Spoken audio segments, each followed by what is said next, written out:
क्या तोप का गोला कभी मिस हो सकता है? क्या फेंका गया बम निष्क्रिय हो सकता है? नहीं ना। आप भी सोच रहे होंगे कि यह मैं क्या कह रहा हूँ। भला एक बम या तोप का गोला मिस कैसे हो सकता है? परंतु यह सत्य है। भारत देश में एक ऐसा मंदिर है जहाँ जिंदा बम आज भी रखे हुए, जिन्हें देखकर हर कोई हैरान रह जाता है। यही नहीं, वैज्ञानिक इसकी जांच भी कर चुके हैं और यह बिल्कुल सही सलामत जिंदा बम है।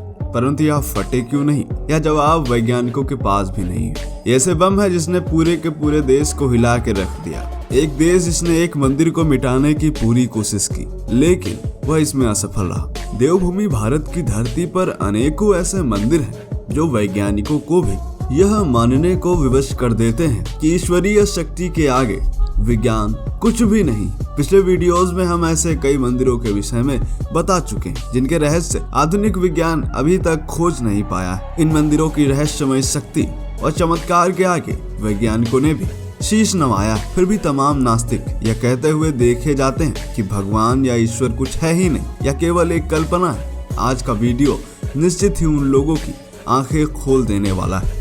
जी हाँ मित्रों, आज हम आपको एक ऐसे मंदिर लिए चलते हैं जहां साक्षात एक दिव्य शक्ति विराजमान है। इस मंदिर के चमत्कार ऐसे हैं जिन्हें देखकर हर कोई दांतों तले उंगली दबा लेता है।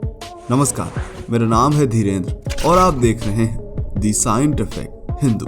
आज हम आपको लिए चलते हैं राजस्थान के जैसलमेर से 120 किलोमीटर की दूरी पर स्थित तनोट माता मंदिर, जहां पाकिस्तान का बॉर्डर मात्र 20 किलोमीटर रह जाता है। पाकिस्तान सरहद के बेहद करीब होते हुए भी देश भर के श्रद्धालु यहाँ दर्शन करने जाते हैं। सन 1965 से पहले इस मंदिर को विशेष ख्याति नहीं थी, परंतु 1965 में भारत पाकिस्तान युद्ध के दौरान इस मंदिर में ऐसे चमत्कार हुए कि भारतीय सैनिक भी दंग रह गए और यह मंदिर सीमा सुरक्षा बल के जवानों की श्रद्धा का विशेष केंद्र बन गया। सितंबर 1965 में भारत और पाकिस्तान के बीच युद्ध शुरू हुआ।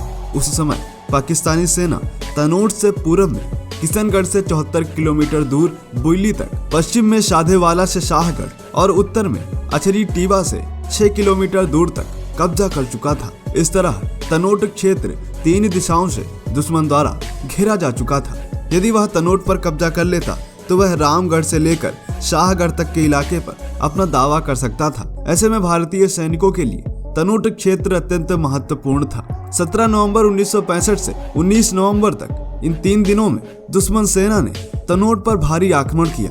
दुश्मन के टैंक जबरदस्त आग उगल रहे थे। तनोट की रक्षा के लिए मेजर जयसिंह की कमांड में 13 ग्रेनेडियर की एक कंपनी और सीमा सुरक्षा बल की 2 कंपनियां दुश्मन की पूरी ब्रिगेड का सामना कर रही थी। उस समय दुश्मन की सेना ने तनोट माता मंदिर के आसपास के क्षेत्र में करीब 3000 गोले बरसाए, परंतु अधिकांश गोले अपने लक्ष्य से भटक गए। यही नहीं, केवल मंदिर को निशाना बनाकर 450 गोले दागे गए, परंतु चमत्कारिक रूप से एक भी गोला अपने निशान पर नहीं लगा और साथ ही मंदिर परिसर में गिरे गोलों में से एक भी नहीं फटा और मंदिर को खरोंच तक नहीं आई। यह सब देखकर सैनिकों को महसूस हुआ कि माताजी उनके साथ हैं और इस तरह सुरक्षा बलों का आत्मविश्वास दोगुना हो गया और पाकिस्तानी सेना की अपेक्षा 1/4 संख्या में होने के बावजूद भारतीय सैनिकों ने दुश्मन के हमलों का मुंहतोड़ जवाब दिया और उनके सैकड़ों सैनिकों को मार गिराया और दुश्मन सेना भागने को विवश हो गई। मित्रों, उस समय माताजी ने स्वप्न में सैनिकों से कहा था कि जब तक तुम मेरे मंदिर परिसर में हो, मैं तुम्हारी रक्षा करूंगी। सैनिकों की इस शानदार विजय को देश के तमाम अखबारों ने अपनी हेडलाइन बनाई। इसके बाद 4 दिसंबर 1971 की रात को एक बार फिर पंजाब रेजिमेंट की एक कंपनी और सीसुब की एक कंपनी ने मां के आशीर्वाद से लोंगेवाला में पाकिस्तान की पूरी टैंक रेजिमेंट को धूल चटा दी थी। इसके बाद पाकिस्तान भी इस मंदिर के चमत्कारों को मानने लगा था और पाकिस्तानी सैनिक भी हैरान थे कि आखिर ऐसा कैसे हो सकता है। एक मंदिर के आगे पूरे देश की सेना नतमस्तक हो चुकी थी। बड़े बड़े टैंक हार गए थे। यह बात भी पूरे पाकिस्तान में फैल चुकी थी कि कैसे एक मंदिर पाकिस्तानी सेना को रोके हुए है और उस मंदिर ने ही उसको तनोट क्षेत्र में कब्जा करने नहीं दिया।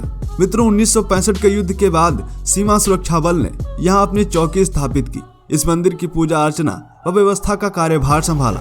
तब से लेकर आज तक इस मंदिर की पूजा व्यवस्था व देखभाल भारतीय सैनिक ही करते हैं। मंदिर में एक छोटा सा संग्रहालय भी है जहां पाकिस्तानी सेना द्वारा मंदिर परिसर में गिराए गए बम आज भी सुरक्षित रखे हुए हैं, जो फटे ही नहीं थे। लोंगेवाला विजय के बाद माता तनोट राय परिसर में एक विजय स्तंभ का निर्माण किया गया, जहां पर हर वर्ष 16 दिसंबर को महान सैनिकों की याद में उत्सव मनाया जाता है। नवरात्र के दिनों में यह विशाल मेले का आयोजन किया जाता है, जिसमें श्रद्धालुओं की भारी भीड़ होती है। 1965 से माता की पूजा भारतीय सेना द्वारा नियुक्त पुजारी करता है। आपको यह वीडियो कैसा लगा कमेंट करके बताएं। जय हिंद, जय भारत, वंदे मातरम।